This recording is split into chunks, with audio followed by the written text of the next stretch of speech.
Welcome. In front of me I have GARETT Atom watch, and I'm gonna show you how to factory reset this watch by using the system settings on it.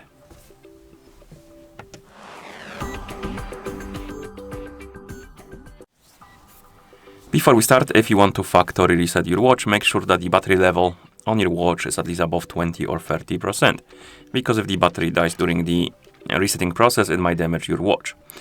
Once you check the battery and it's charged, we can continue, and now we can open the menu on our watch by pressing the middle button. Now scroll through the menu, find the settings icon. It's going to be at the bottom of the menu. Tap on it.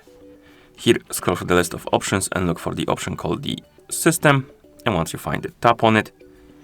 And then find the option called reset. And of course, tap on it.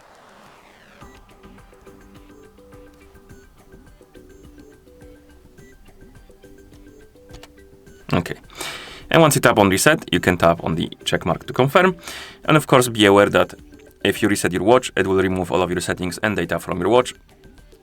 So if you don't want to lose any of these, don't reset your watch. But if you don't care, you can tap on the check mark, tap on the to confirm, and then the resetting process will start. And let's wait until it's complete, which will take, I don't think it will take it long. Yeah, exactly a few seconds basically. And once you see the list of languages on the screen, it means that the factory reset is complete. And that's how you factory reset this watch by using the system settings on it. Thank you for watching. If you found this video helpful, please consider subscribing to our channel and leaving a like on the video.